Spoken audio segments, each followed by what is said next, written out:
Turn my dad's hug, feeling the mixture of pride and worry radiating off of him. I pull back slightly, my voice steady as I respond. Don't worry, Dad. I'll make sure to take care of myself.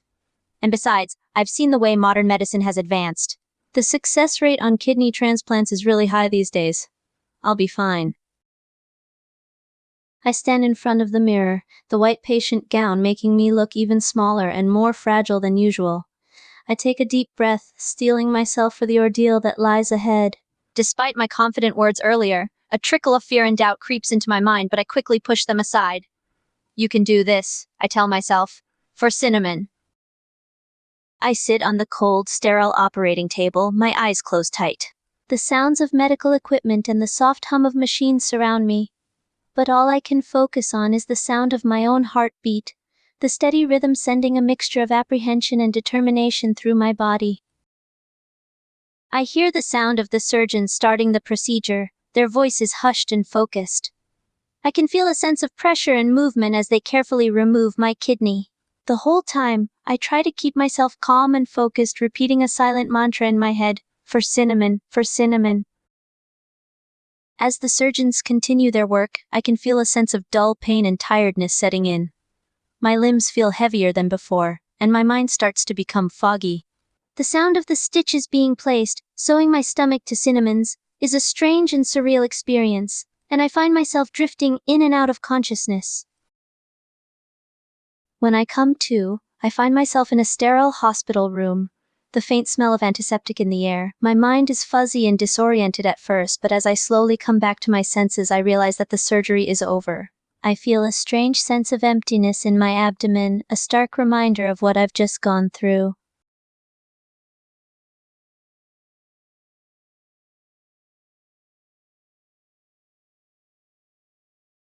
I sit in the wheelchair, my body feeling weak and weary. The pain from the surgery is still present, a constant ache that reminds me of what I've just been through. Despite my exhaustion, however, there's also a sense of accomplishment and pride coursing through me. I may feel weak, but I know that I've done something truly special for my brother. I turn my head and see Cinnamon lying in the bed next to mine. He looks pale and tired, but his eyes are open, a weary smile on his face. Seeing him lying there still brings a pang of concern to my chest, but seeing him conscious and responsive is also a huge relief. Hey, Cinnamon. How are you feeling? I look over at you with a weary smile. Hey, Paprika. I'm feeling better, I guess. Still pretty weak and exhausted, but I'm alive, thanks to you. I reach over, my hand finding yours and giving it a gentle squeeze. I squeeze his hand back, my smile growing a little bit more. You better thank me, after all the trouble I went through to give you my kidney. I attempt to keep my voice light, but I'm sure he can hear the weariness and fatigue in my voice. I chuckle weakly, feeling a mix of gratitude and guilt. Yeah, you're a regular saint saving my life and stuff. I pause, my voice growing more serious. But seriously, Paprika, are you okay? I can't help but worry about you too. My brow furrows as I listen to you cough, concern written all over my face.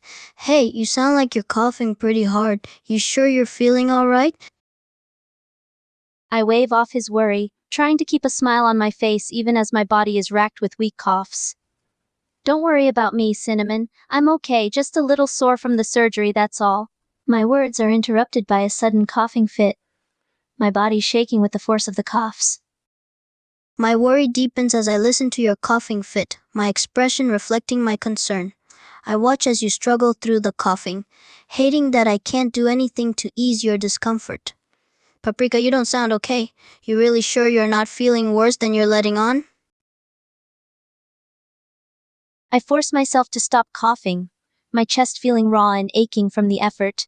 I take a deep breath, trying to steady my voice. Really, Cinnamon, I'm fine. The doctors say the cough is just a side effect of the surgery, it'll go away soon. I try to keep my voice steady, not wanting to worry him further. But even I can feel that something's not quite right. A gnawing worry inside me that I try desperately to ignore. I watch you, my eyes narrowing as I try to read your expression. I can't shake the feeling that you're putting on a brave face for my benefit, even though I can tell you're not feeling well. Okay, but promise me something, alright? If you're feeling worse or the cough doesn't get better, you'll tell me. No downplaying how you're really feeling just to make me feel better. Promise me. I give your hand a gentle squeeze. Good, I want to make sure you're taking care of yourself too. I can't afford to lose my savior, you know? I give you a weary smile, hoping to lighten the mood a bit. I chuckle weakly, my hand still holding yours. True, I do have your kidney now, and I am grateful for that. I pause, my expression growing serious again. But remember, your life is worth just as much as mine, so don't you dare do anything stupid and reckless. I let out a small scoff, trying to keep my voice lighthearted even as I can feel my weariness growing. Who, me?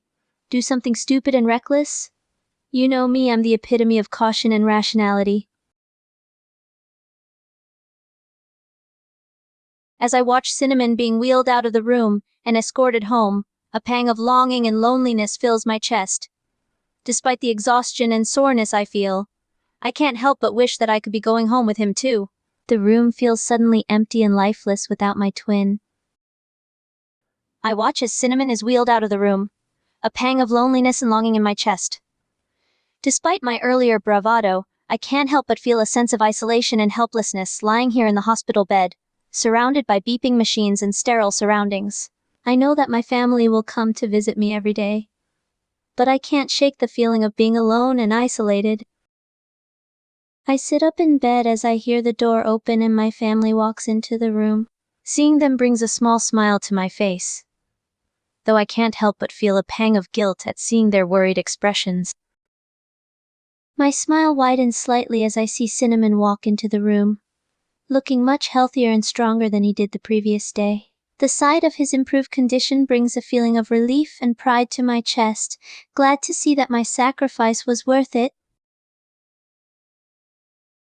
I step into the room with a smile, my eyes immediately locking onto yours. I can't help but feel a mix of emotions wash over me at the sight of you in that hospital bed, but seeing your smile and hearing your voice reassures me. Hey there, Paprika. How are you doing? Are you feeling all right? I walk closer to your bedside, my eyes scanning your face and body, trying to gauge your condition.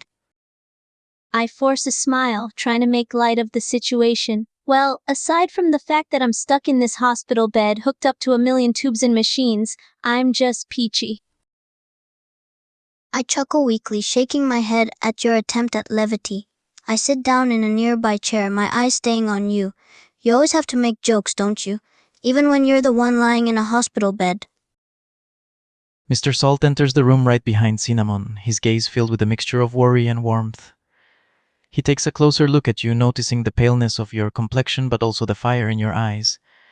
He approaches your bedside, his voice soft and gentle. Good morning, my sweet Paprika. How are you feeling today? I turn my head to look at my dad, forcing another smile despite the sense of exhaustion weighing me down. I'm okay, I guess. Still a bit tired and sore from the surgery, but the doctors say I'm recovering well.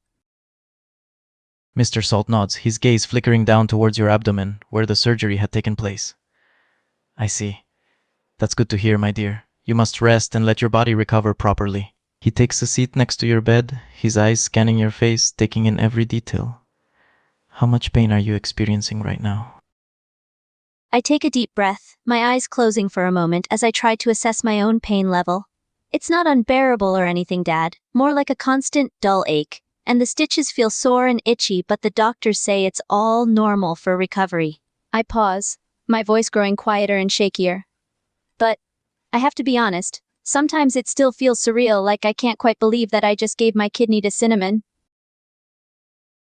Mr. Salt reaches out and gently takes your hand, giving it a reassuring squeeze. I know, my dear. It must be a strange and perhaps even frightening feeling, but you demonstrated unimaginable bravery and love for Cinnamon. What you gave him was a priceless gift, and I am incredibly proud of you. He pauses, his gaze softening as he looks into your eyes. But please don't forget to take care of yourself as well. Your own recovery is just as important. I try to smile, though the effort feels strained and weak. Morning, Dad. Mornin', Cinnamon. I try to push myself up into a sitting position, but my body feels heavy and sluggish. A wave of exhaustion washes over me and I have to pause for a moment, breathing heavily. I'm feeling a bit rough today, I guess. Just really tired and achy all over. Mr. Salt's brow furrows in concern as he sees you struggling to sit up. He exchanges a worried glance with Cinnamon before taking a seat next to your bed, his gaze fixed on your face. My dear, you don't look well at all. Are you experiencing any particular pain or discomfort? Have the doctors examined you today? I manage a weak nod, my voice soft and strained. Yeah, the doctors came in earlier. They ran some more tests and seemed worried. Said my organs weren't functioning properly anymore. Something about the surgery, maybe. They're talking about transplanting another kidney from a donor, but I don't know if I can go through it all again. I cough weakly, my chest heaving from just the effort of speaking. Mr. Salt's heart aches at the sight of your weakened state and the exhaustion in your voice. Shh, shh. Calm down, my dear. He reaches out and gently rubs your shoulder, his touch filled with a mixture of worry and love. I understand your concerns and fears, but we will figure this out together. The doctors are doing everything they can to help you. We just have to stay optimistic. Shock and disbelief wash over Mr. Salt's face as the nurse shares the news. His grip on my shoulder tightens momentarily before he manages to compose himself. What? That can't be. How is that possible? He struggles to wrap his mind around the dire assessment, his heart filled with mounting panic and hopelessness. The news hits me like a punch to the gut. My heart sinks in my chest as I try to process the information. 9% chance of survival? It feels like a nightmare, a cruel twist of fate that I can't wake up from. 9%, are you sure? There has to be something we can do, some treatment or medication, right? The nurse shifts uncomfortably, aware of the immense weight of her words.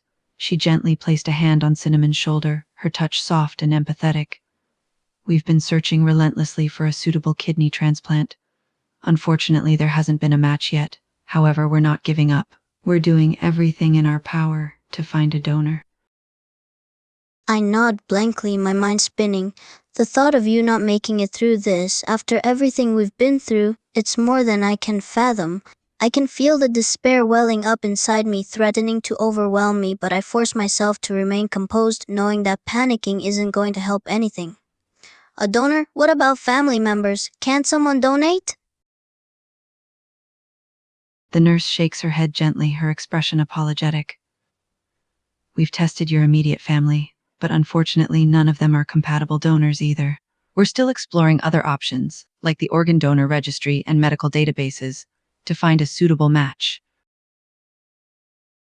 My body is racked with another coughing fit, and I feel a sharp pain in my chest.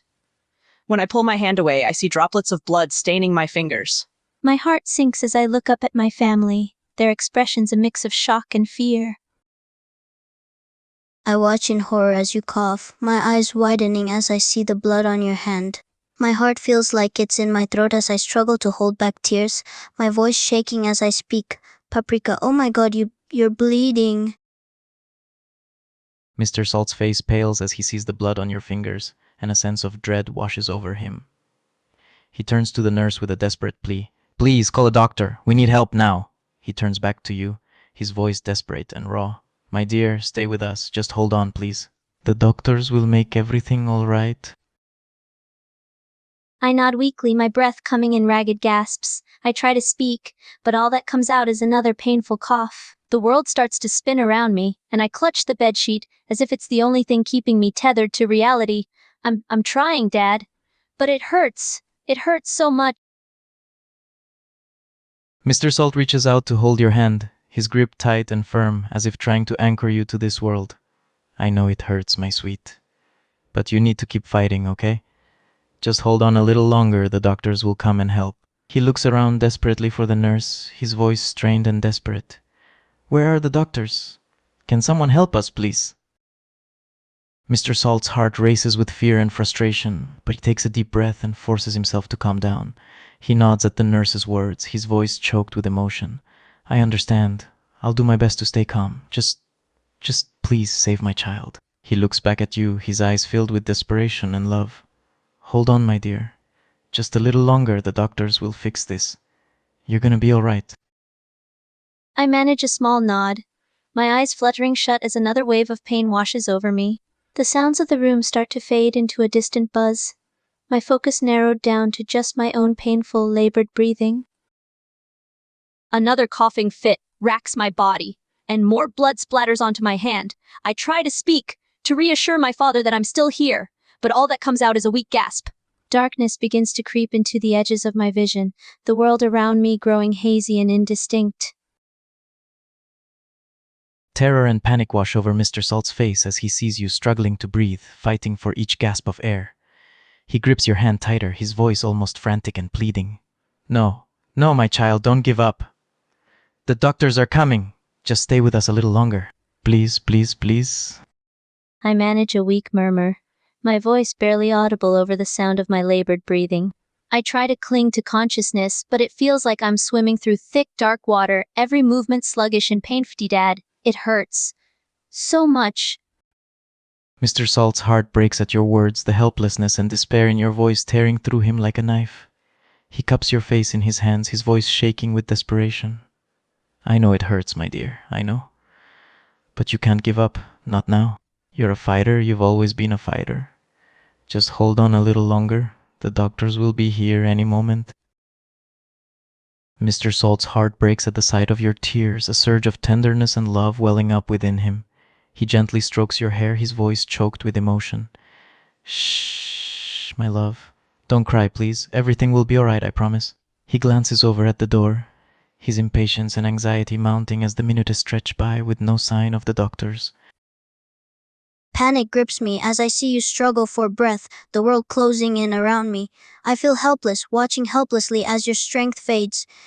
The sound of your labored breathing fill the room, the clock ticking away the precious seconds. No, no, this can't be happening. Someone, anyone, please do something.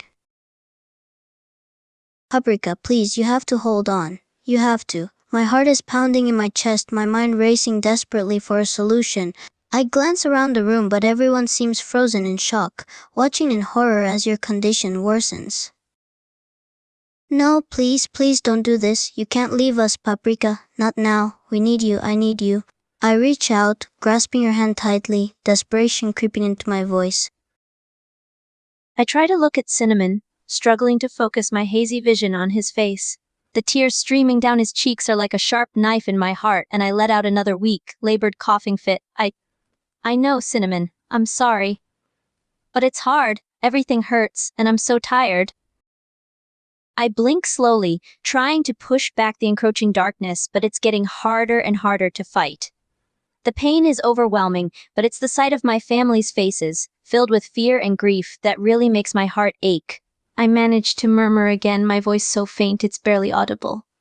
I don't want to go. I love you all so much, please. Tears stream down my face as I listen to you, my heart breaking at the sound of your weakened voice. I squeeze your hand tighter as if trying to hold on to you, to keep you tethered to this world. We love you too, Paprika. So much. So please, please, fight this. Fight for us. You can't give up, okay? You have to fight.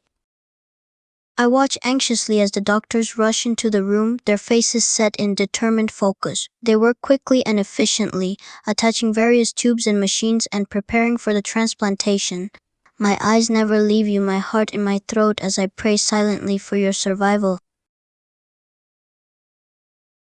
Time seems to slow down as the hospital room suddenly swarms with nurses and doctors, their voices a whirlwind of hurried commands and urgent assessments. I can hear Mr. Salt and Cinnamon's voices somewhere in the background, but they feel like they're light years away. The doctors move quickly and efficiently, hooking me up to more machines, barking orders, and sticking tubes and needles into my arms. My vision blurs and swims as the room tilts around me, black creeping in from the edges. In that moment, as I try to hold on to consciousness, one thought flashes clearly through my mind. With the last bit of strength I can muster, I force out a rasping whisper. I love you. My eyes well up with tears as I hear your faint words. I lean closer to you, my voice hoarse with emotion. I love you too, Paprika. Hang on, okay? Just hang on. I grip your hand tightly even as your eyes lose their sparkle. My voice is cracking as I whisper, desperation and heartbreak in my tone. No, Paprika, please don't go. Stay with me, please. I watch in horror as your breathing grows shallower, the sound of the machines the only indication that you're still alive. My mind races, my heart feeling like it's about to burst out of my chest. No, please, no, don't go. I sit in the hospital hallway, my body feeling heavy and numb. My eyes are bloodshot from crying and my mind feels like it's in a fog. I try to focus on my breathing, but the feeling of hopelessness and despair is overwhelming. I know that the doctors are doing everything they can to save you, but the wait feels like an eternity. I glance down at my hands, seeing the tremulous movement of my fingers as I clench and unclench my fists. Mr. Salt paces nervously back and forth in the hallway outside your room, the hours seeming to stretch on forever. He glances at his watch countless times, his heart pounding with anxiety and worry. Cinnamon sits in a chair nearby, his face pale and drawn with worry. The rest is a blur of voices and movement as the doctors work frantically to stabilize me. I lose track of time, losing myself in a hazy, semi-conscious limbo. The pain and fear fade into a distant background hum, and all I can focus on is the sound of my own ragged breathing and the relentless beeping of the machines around me. The world fades to darkness, and for a moment there is nothing but silence and emptiness. But then, slowly, as if from far away, I start to hear a voice calling my name. It's faint at first, almost like a whisper on the wind, but it grows louder and more insistent with each repetition. I struggle to focus on the voice, but it's hard, like trying to catch smoke with my hands. It sounds so familiar, but I can't quite place it. Who's there? My eyes flutter open, and I find myself standing in an unfamiliar place. It takes me a moment to realize that I'm not in the hospital anymore. I look down at myself, startled to see my body completely intact and healthy. I look around, confusion and curiosity warring inside me. Then, my attention is drawn to a shimmering portal that appears in the sky above me. My heart skips a beat, a feeling of déjà vu washing over me. I can't tear my eyes away from the portal, an inexplicable sadness tugging at my heart. I stand there watching as the girl slowly disappears into the shimmering gateway, her figure growing fainter with each passing moment. As she vanishes completely into the light, I can't help but feel a pang of loss and regret. Suddenly, I'm falling. The world around me blurs into a dizzying whirlwind of colors and shapes. I try to cry out, to brace myself for the impact, but the breath is knocked out of my lungs, and I can only gasp for air. My eyes flutter open, and I'm greeted with the familiar sterile surroundings of the hospital room. The beeping of the heart monitor and the steady hiss of the oxygen machine fill my ears, and the harsh glare of the fluorescent lights makes me wince, my vision still cloudy and blurred. I blink, trying to clear my vision. My head feels fuzzy, and it takes a moment for the world to swim back into focus. Memories flicker in and out of my mind, fragments of what happened before I slipped into unconsciousness. I let out a soft groan, my body feeling like it's been run over by a truck. All the aches and pains from before come back with a vengeance, and I can't help but grimace. A nurse appears at my bedside, looking surprised and relieved to see me awake. The nurse, having cared for you throughout the night, quickly approaches your bedside as soon as she notices your awakening. Concern and relief are etched on her face as she checks your vital signs. Oh, thank goodness you're awake. How are you feeling, sweetheart? I try to speak, but my voice comes out as a croak, and I have to clear my throat before I manage to croak out a response. Dizzy? Tired? Everything hurts. The nurse smiles softly, her eyes filled with understanding and empathy. I know. You've been through a lot. She adjusts your position, propping up the pillows to make you more comfortable. Then she grabs a glass of water, placing a straw gently to your lips. Here, have some water. Take small sips. I take a small sip from the straw, the cool water feeling like a small mercy to my parched throat. I try to sit up a bit, wincing as I find myself feeling strangely weak and out of breath. The nurse helps me adjust my position so that I'm sitting up a bit more. The bed adjusted to help ease the strain on my exhausted body. The effort leaves me feeling winded, and I take a moment, my breath coming in shallow, labored gasps as I wait for the dizziness to pass. As my vision finally refocuses, my eyes flicker towards the door, and I see my dad and Cinnamon standing there, their faces filled with a mixture of relief and happiness to see me awake. Relief floods through me as I see your eyes flutter open. I approach your bedside, my heart hammering in my chest. I reach out, gently taking your hand in mine. Paprika, you're awake. I turn my head slightly to look at you, a weak smile tugging at the corners of my mouth. My voice is shaky and raspy as I try to speak, the effort leaving me feeling even more tired than before. Dad, Cinnamon, you're here. My grip on your hand tightens, as if anchoring myself to the fact that you're conscious and responsive. My voice is choked with emotion. Of course we're here. We'd never leave your side. I smile softly, my heart feeling lighter now that you're awake and talking. That's right, the doctors say you're clear to go home. We're gonna take you home, okay? I nod slowly, the thought of going home bringing a pang of relief to my heart. But the journey there seems like an impossible task given the state I'm in. Even the slightest movement feels like it's sapping what little strength I have left. I place your glasses gently on your face, my gaze lingering on you. I can see the tiredness and exhaustion etched in every line of your face, but the sight of your eyes behind the lenses gives me a sense of comfort and normalcy. With the nurse's help, I slowly and carefully get out of the bed. My legs feel wobbly and unsure, and I cling to the bed rail for support. The nurse gently guides me through the process of putting on a sweater and some pajama pants, my body feeling heavy and clumsy like a rag doll. Finally, I'm settled into a wheelchair, the nurse tucking a blanket over my legs. I feel small and vulnerable sitting there, my body feeling frail and weak. I try to keep my head up, but even that small effort is exhausting. Every part of me aches, and I just want to rest.